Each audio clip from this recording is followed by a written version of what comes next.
사도행전 13장 1절에서부터 12절까지 바나바와 사울 선교사를 파송하는 그러한 내용으로서 하나님의 귀한 말씀을 증거하도록 하겠습니다. 먼저 기도하겠습니다. 주님 감사합니다. 오늘 이 사도행전 13장 말씀을 통해서 과연 선교가 무엇이며 또한 선교사는 어떤 일을 해야 하며 과연 선교를 하면 어떠한 축복이 임하게 되어지는가, 오늘 귀한 하나님의 말씀을 통해서 깨닫는 놀라운 은혜와 지혜가 열려지는 복된 시간 되게 하여 주시옵소서. 살아계신 주 예수 그리스도의 이름으로 감사하고 간절히 기도 올려옵나이다. 아멘. 최초의 이방인 교회 안디옥 교회에서 이방인을 향한 최초의 선교사를 파송한 그러한 내용인 것입니다. 이 안디옥 교회는 이방인들, 그러니까 흩어져 있는 유대인들인데 그들은 디아스포라로서 교포 헬라인들이 주로 모이는 그러한 교회였던 것입니다. 그 안디옥 교회에는 12사도, 예수님께서 직접 가르쳤던 12사도가 없는 그러한 교회입니다. 그리고 예루살렘 교회에서 7명의 그 지도자를 뽑는 그러한 그 지도자도 없는 그러한 평범한 사람들이 모이는 그러한 교회였던 것입니다. 자, 이방인들이 주로 모였던 그러한 그 안디옥 교회, 그 교회에 하나님의 놀라우신 역사가 임하게 되어지는데 그 교회에서 최초로 그리스도인이라는 그러한 칭호가 생겨나게 됐고, 또한 최초로 안디옥 교회에서 정식으로 선교사를 파송하는 그러한 장면이 나오게 되어집니다. 그 5명이 연합으로 목회하는 그러한 지역이었던 것입니다. 자, 그 5명이 어떠한 사람입니까? 그 면면을 한번 살펴보면요, 13장 1절에 보면 안디옥 교회에 예언자들과 교사들이 있었는데 그들은 바나바, 자, 이 바나바 첫 번째 나오죠. 안디옥 교회에 어떻게 보면 첫 번째 사역자, 목회자, 담임 목사라고 할 수가 있습니다. 구브로가 고향인 유대인, 그리고 레위 지파 출신인 이 바나바, 그리고 니게르라고 하는 그 시몬, 니게르라는 말은 라틴어로서 구레네, 흑인, 북아프리카 출신인 그러한 사람을 말하고 있는 것입니다. 니고르라고 하는 그 시몬, 그리고 구레네 사람 루기오, 이 구레네 사람도 흑인이라고 볼 수가 있는 것이죠. 그 예수님께서 십자가에 못 박혀 지시고 올라갈 때, 쓰러질 때 그 대신 짓던, 십자가를 졌던 그러한 사람 아니겠습니까? 그리고 분봉왕 헤롯과 더불어 어릴 때부터 함께 자는 마나엔, 얼마나 참 귀한 그러한 귀족 출신 아니겠습니까? 헤롯왕 아그리빠, 얼마나 많은 그러한 그 예수 믿는 사람을 죽였습니까? 그런데 그 헤롯 왕, 분봉왕 아그리빠와 같이 같은 유모 밑에서 한 배 그 밑에서 자란 그러한 마나엔도 바로 여기에 소속되어져 있다라는 것입니다. 그 마나엔과 함께 자란 헤롯 아그리빠는 그 예수님을 그 죽이는 데 있어서 빌라도에게 넘겨준 그러한 사람 형제, 이복 형제이지만 그 반면에 이 마나에는 바로 이 안디옥 교회에서 예수님을 섬기는 그러한 사역자로, 이게 바로 안디옥 교회의 구성원이었다는 것입니다.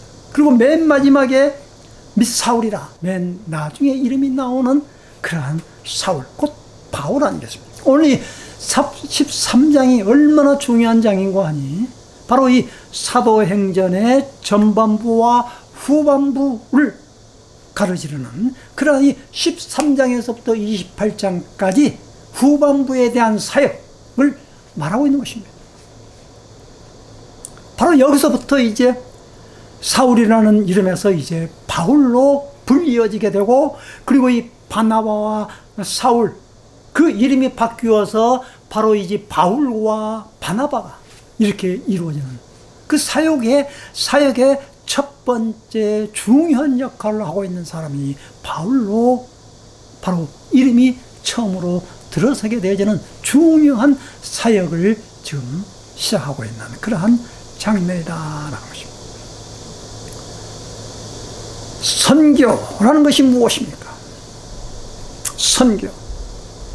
선교라는 것은 하나님이 불러 시키는 일을 하는 그러한 사람이 자기의 꿈을 펼치는 것이 아니라 바로 자기를 파송한 하나님이 시키는 그 일을 하는 사람을 바로 선교사요, 바로 이 선교라는 그러한 정의인 것입니다. 그래서 이 선교의 정의는 첫 번째로 선교는 먼저 떠나는 것에부터 시작이 되어지는 것입니다. 또한 선교는 함께 하는 것입니다. 또한 선교는 성령께서, 하나님께서 하시는 그러한 일인 것입니다. 자, 이 교회 구성원의 5명 가운데 2명을 파송을 합니다. 그 2명이 누굽니까? 바나바와 사울 아니겠습니까? 자, 그러면은 그 안디옥 교회에 정말 중요한 사역을 하고 있는 바울과 사울, 1년 동안 가르쳤을 때 그리스도인이라고 칭함을 받는 그런 놀라운 말씀의 사역에 이제 뿌리를 내리는 가운데 있는데 2 사람을 선교사로 내보낸다? 그럼 그 교회가 말이 안 되겠네요. 그렇게 생각해 볼 수가 있다. 교회의 가장 밑뿌리인 그 기둥 2 사람을 내보내는 것 아니겠습니까? 이것이 바로 선교사를 내보내는 그러한 주요 사역의 임무라는 것입니다. 선교사는 교회에 찌꺼기가 가는 것이 아닙니다. 교회에서 하나님의 뜻을 가장 잘 이해하고 잘 분별할 줄 알고 말씀을 잘 증거할 수 있는 사람이 선교사로 나가야 된다라는 것입니다. 그러면은 그 2 사람이 나가면 교회가 안 됩니까? 그렇지 않습니다. 교회는 내가 아니어도 된다라는 것을 보여주고 있다는 것입니다. 하나님이 교회를 운영하는 것입니다. 그리고 이 선교라는 것은 바나바와 사울을 내보냈지만은 바로 이 선교는 주체가 성령이요 하나님이시다라는 것입니다. 그 둘이 하는 것이 아닙니다. 자, 그래서 이 5명의 그 공동 목회하는 가운데에 2 사람을 보내는 것인데, 교회가 바로 이 일을 수행해야 된다라는 것이죠. 교회는 바로 사람을 세워주는 곳이 되어야 된다는 겁니다. 바나바가 마가를 데려왔습니다. 사울을 데려왔습니다. 교회라는 것은 남을 깎아내리는 것이 아닙니다.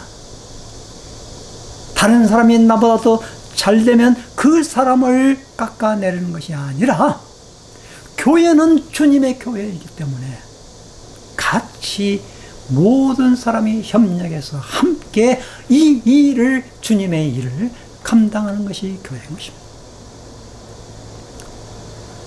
저는 선교사 훈련원을 4번을 거쳤습니다. 4번. 바울 선교회에서 하는 필리핀에서 1년 동안 바울 선교사 훈련원을 1년 받았습니다. 그리고 기독교 대한 선교교회에서 선교사 훈련원을 또한 받았습니다. 6개월인가 받았죠. 그리고 사역하는 동안 또한 시드, 캐나다 밴쿠버에 있는 그 시드 선교회에서 선교사 훈련원 ICMS 40일 동안을 훈련을 받았습니다. 수료했습니다. 또한 한국에서 조치원에 있는 안디옥 선교훈련원에서 또 그들 선교사 훈련원 후보생들과 함께 거하면서 또 선교학, 기도학 강의를 하였습니다. 그러면서 저는 선교사들이 얼마나 많은 선교지에서 실패를 하고 또 얼마나 많은 선교사들이 고국에 와서 안식년에 와서 지쳐서 가정이 파괴되어서 그만두는 그런 선교사들을 많이 보았습니다. 그리고 많은 교회를 후원하는 교회를 방문해도 보았습니다. 그런데 이 선교회의 주체가 되어지는 이 성령 하나님, 주인이 되신 그분을 섬기는 것이 아니라 모두가 다 어떻게 보면 거의가 다 제왕적인 그러한 목회를 하는 그러한 목사님들을 많이 보았습니다. 전부 다가 아닙니다만은 정말 극소수만이. 제가 교회를 지금도 많은 교회를 방문해 봅니다만은 선교사를 보는 눈이 말이죠, 심상치 않아요. 예전과 같지가 않습니다. 뭘 또 얻어먹으러 왔나, 뭘 또 뜯어먹으러 왔나. 심지어는 선교사가 와도 뭐 소개시키지도 않습니다. 그냥 본인만, 목사만 알고 있고, 또 아프리카 선교로 간다 그러면은 아유, 저 나이 들어가지고 한국에서 목회할 데가 없으니까 저도 저기로 가는구나, 그렇게 생각을 하는 거예요. 나이 들어서 뭐하러 그런 데를 가느냐, 한국에도 할 일이 많이 있는데 뭐 아프리카까지 가느냐, 그렇게 손가락질을 하는 그런 사람들이 있습니다. 저는 그러한 모든 선교지의 역할과 또 선교사 훈련은 그러한 교회를 방문하면서 이 선교의 그 카테고리는 이 삼각형으로서 이루어진다라는 것입니다. 선교사 혼자 단독으로 하는 것이 아닙니다. 선교사는 파송하는 교회가 있습니다. 교회. 그리고 이 선교사와 교회를 연결해 주는 선교 단체가 있어야 된다는 것입니다. 이 선교 단체는 선교의 모든 전략과 행정 이런 것들을 세우는 것이고 선교사들에게 많은 정보를 가르쳐 주는 것입니다. 이 선교사와 교회의 그 다리 역할을 할 수 있는 이러한 삼각관계에서 선교사가 파송되어지고 또 선교지에서 일을 해나가는 것입니다. 선교사 단독으로 행하는 것은 그 독불장군식이 그건 선교가 아닌 것입니다. 그 중심에 누가 있느냐? 바로 이 선교사와 이 교회와 선교단체의 이 삼각관계에서 그 중심이 바로 하나님, 성령께서 주관하고 있다는 겁니다. 모든 것이 다 거기에 선교단체도 그렇고 교회도 그렇고 이 선교사가 바로 이 성령, 그 하나님의 그 중심으로 인해서 성령의 인도함을 받고 성령의 파송을 받고 성령께 순종함을 받는 교회, 성령의 인도함을 받는 이 선교단체가 삼위일체가 되어졌을 때 그것이 바로 올바른 선교의 역할을 감당하게 되어진다는 겁니다. 이것이 되어지지 않으면 선교사는 그 선교지에 가서 자기가 돈키호테식으로 독불장군이 되어지는 겁니다. 자기의 제국을 세우는 것입니다. 자기의 제국을 세우는 거예요. 오늘 여기 13장에서 일어난 그러한 놀라운 이 선교의 본을 우리는 여기에서 귀한 교훈을 삼아야 할 것입니다. 자, 그러면 2절에 보니까 그들이 주님께 예배하며 금식하고 있을 때에, 자, 어느 때입니까? 어느 때 선교사를 내보내야 됩니까? 주님께 예배하며 금식하고 있을 때. 여기에 주님을 섬기다라고 이렇게 개역성경에는 나오고 있는데요. 이 섬기다 이 말은 헬라어 레이트루게오라는 그러한 말인데, 이 말은 섬기다, 봉사하다, 섬긴다는 이 말이 특별히 기독교인의 예배에 대해서 사용된 최초의 신뢰가 바로 오늘 23장 2절에 나오는 것입니다. 예배라는 것은 바로 이 주님을 섬기는 것에서부터 시작한다라는 것입니다. 예루살렘 교회에서는 금식했다라는 말이 나오지 않는데요. 이 이방인 교회에서 주님을 섬기면서 예배드릴 때, 그리고 밖에 나와서 생활할 때 그들이 금식을 했다. 그런데 그때 성령께서 그들에게 말씀하셨던 것입니다. 너희는 나를 위해서 바나바와 사울을 따로 세워라. 내가 그들에게 맡기려 하는 일이 있다. 그들이 진실로 영과 진리로 예배하며 섬기며 금식하며 기도할 때 성령께서 말씀하신 것입니다. 그래서 이 사도행전을 성령의 행전이라고 부르고, 바로 이 선교의 열전은 바로 성령의 행전인 것입니다. 자기의 이름을 나타내서 자기의 이름을 그 선교지에서 꽂는 것이 아닌 것입니다. 성령의 음성을 듣고 성령의 시키시는 일을 행하는 것입니다. 자기가 하고 싶은 자기의 욕망에 의해서, 또한 좋은 환경, 그런 곳을 찾아서 가는 것이 선교가 아니다라는 것입니다. 저는 하나님께서 저에게 이제 아프리카 마다가스카르에 보내는 그런 분명한 이유가 있다고 저는 분명히 저는 확신하고 있습니다. 선교사 훈련을 너무 못되고 못하고 그러기 때문에 훈련만 4번을 거치게 했어요. 그래서 이 선교의 실패가 어디서부터 오고 있는가? 바로 이러한 것들을 깨닫게 해서 그곳에서 선교사 훈련을 시켜야 되지 않겠는가? 저는 그렇게 기도하고 있는 것입니다. 그래서 다시는 이러한 선교의 오류, 실패, 실수를 우리는 반복하지 않아야 되겠다라는 것입니다. 그래서 그들은 금식하고 기도한 후에 2 사람에게 안수를 하여 떠나보냈다. 이것이 바로 선교 아니겠습니까? 자, 그리고 4절에 보니까 바나바와 사울은 성령이 가라고 보내심으로 실루기아로 내려가서 거기에서 배를 타고 기프로로 건너갔다. 자, 여기에 3절과 4절에서 떠나보냈다, 그리고 4절에 보냈다, 이 말이 똑같은 의미가 없습니다만은 좀 다른 그 헬라의 원어의 내용을 볼 수가 있는데요. 3절에는 따로 보내다, 이 말이 아폴리오 그렇게 말하고 있습니다. 아폴리오.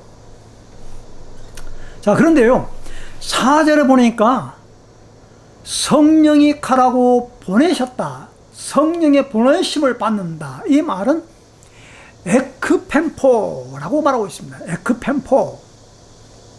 그러면 이 3절의 아폴리오, 이 말은 어떤 뜻이냐? 석방하다, 풀어놓다, 해고하다, 가게 하다, 바로 이 해산하다, 그러한 뜻이 담겨져 있습니다. 그러니까 이 선교사로 내보내는 이 떠나보냈다, 그 2 사람에게서 그 안디옥 교회를 떠나보내는 것입니다. 석방해서 내보내는 것입니다. 풀어놓는 것입니다. 그러니까 바로 이 죄악의 쇠사슬에서 뛰쳐나가는 것처럼 그 자유와 그 기쁨을 맛보는 그러한 심정으로 선교제에 나아가는 것입니다. 그걸 의미하고 있는 것입니다. 그래서 그 교회는 떠나보내는 것입니다. 떠나내보내는 것입니다. 바로 내가 죄악의 쇠사슬에서 묶임받은 그러한 상태에서 해방을 받고 자유함을 누린 그 기쁨, 그 감격을 가지고 선교지에 가서 죄에 묶여있는 쇠사슬을 또 풀어내는 그러한 일을 하게 되어진다라는 뜻이 담겨져 있는 것입니다. 4절에 보내심을 받는다, 보냈다. 이 말은 이 에크펜포라는 이 말은 무슨 뜻인고 아니 보내다라는 그러한 뜻인데요. 파송을 하다 이러한 뜻을 담겨져 있다라는 것입니다.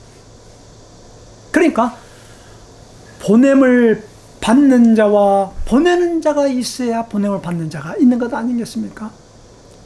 파송하다와 바로 이 보냄을 받는 자, 이것이 한 덩어리가 이루어졌을 때 선교는 이루어지게 되어진다는 것입니다.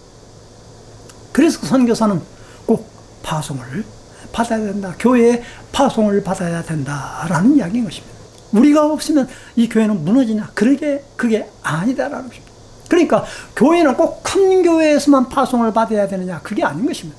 큰 교회에서는 물론 그 선교 후원금을 많이 지원받습니다. 그러나 담임 목사가 바뀌게 되면은 선교 후원금이 끊어진 경우가 많이 있어요.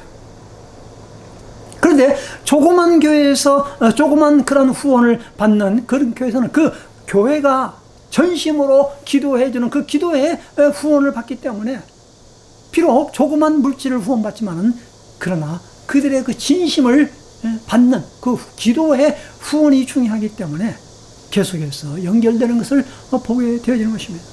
제일 먼저 첫 번째 선교지가 바로 그 구브레라는 그러한 섬인 것입니다. 그 안디옥에서 한 95km 정도 떨어져 있다고 합니다. 자, 그래서 그들은 살라미에 이르렀습니다. 유대 사람의 여러 회당에서 먼저 하나님의 말씀을 전하였습니다. 그 섬에 가가지고 그 살라미 항구에 구브로 섬 살라미 항구에 이르러서 먼저 회당을 찾아서 하나님의 말씀을 전했습니다. 그리고 마가 요한도 그 보조자로 데리고 갔습니다. 그리고 그 온 섬을 가로질러 가지고 끝에 있는 바보에 이르게 되었는데 거기서 그들은 어떤 마술사를 만났는데 그는 거짓 예언자였으며 바 예수라고 하는 그러한 유대인을 만나게 되어졌던 것입니다. 그런데 그 보십시오. 자, 이 첫 번째 선교지에서 어떤 일이 일어나게 되어졌는가라는 것을 우리는 여기서 보게 되어지는 것입니다. 자, 그는 총독 서기오 바울을 늘 곁에서 모시는 사람이었습니다. 이 총독은 총명한 사람이어서 바나바와 사울을 청했던 것입니다. 하나님의 말씀을 듣고자 했습니다. 그런데 그 사람은 엘루마라고 번역하기도 하는데 그 마술사가 그들을 방해하여 총독으로 하여금 믿지 못하게 하고 예를 썼던 것입니다. 그래서 바울이라고도 하는 사울이 성령으로 충만하여 마술사를 노려보고 어떻게 말했습니까? 13장 10절에 너 속임수와 악행으로 가득 찬 악마의 자식아, 모든 정의의 원수여, 너는 주님의 바른 길을 굽게 하는 짓을 그치지 못하겠느냐? 보아라, 이제 주님의 손이 너를 내리칠 것이니 눈이 멀어서 얼마 동안 햇빛을 보지 못할 것이다. 그러자 곧 안개와 어둠이 그를 내려덮어서 그는 앞을 더듬으면서 손을 잡아 자기를 이끌어줄 사람을 찾았다. 선교지에서 가장 우리가 명심해야 될 것은 바로 영적인 전쟁이다라는 것입니다. 가장 먼저 우리를 방해하는 그러한 세력이 바로 이 사단의 세력, 복음을 가로막는 이 흑암의 세력을 이 영적인 눈으로 볼 줄 알아야 된다라는 것입니다. 첫 열매, 총독, 그 사람을 전도하는 데 있어서 그 사람을 방해하는 그러한 마술사가 있다라는 것입니다. 그 지역에서 그 총독 옆에서 그러니까 어떻게 비서 역할을 하면서 모든 것을 도와주고 있는 그러한 사람이 복음을 맡게 되어지는 것입니다. 그럴 때 사울의 일행은 바로 그 사람의 그 영적인 눈으로서 그 사람을 꾸짖으면서 내쫓는 그러한 과정이 바로 이 첫 선교제에서 이루어졌다는 것을 보게 되어지면은 바로 이 선교제는 영적인 전쟁과의 싸움인 것입니다. 우리는 이 말을 명심해야 될 것입니다. 우리의 삶의 그 현장에서도 마찬가지입니다. 영적인 싸움인 것입니다. 복음을 가로막는, 내가 복음을 말하지 못하게 하는 그러한 영적인 싸움에서 우리는 승리하게 되어져야 바로 그것이 선교의 승리를 가져오게 되어진다는 것입니다. 자, 씨름이라는 것은 파레라는 말인데요. 그 에베소 6장에서 나오는 그러한 용어인 것입니다. 그러니까 끊임없이 우리를 넘어뜨리게 하기 때문에 바로 지구전을 펼친다는 그러한 각오로 선교제에 나아가야 한다는 것입니다. 승리의 그 기쁨을 맛보는 것입니다. 씨름할 때, 넘겼을 때 그 승리자의 그 기쁨인 것입니다. 12절에 보니까 총독은 그 일어난 일을 보고 주님을 믿게 되었고 주님의 교훈에 깊은 감명을 받았다. 총독이 주님 앞에 돌아온 그러한 사건인 것입니다. 오늘 여기에 본문 말씀을 통해서 13장에서 이제 계속해서 돌아다니면서 복음을 이제 외칩니다. 바울의 그 설교에 대한 그 내용이 쭉 나오게 되어지죠. 그럴 때 회당에서 얼마나 많은 또 박해가 일어나게 되어졌습니까? 핍박을 일어나게 되어지는 것을 볼 수가 있죠.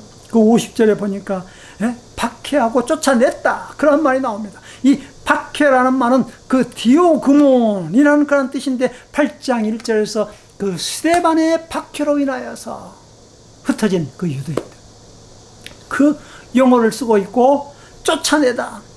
누가복음 4장 29절에 에크발로 예수님께서도 첫 사역을 해나가는 데 있어서 귀신을 내어 쫓는, 그리고 그 동네 마을 사람들이 그 예수님을 그 벼랑 끝에다가 내몰려 동네 밖으로 쫓아내는 그 에크발로, 그 편이 오늘 여기에 두 가지가 다 나오고 있는 것입니다.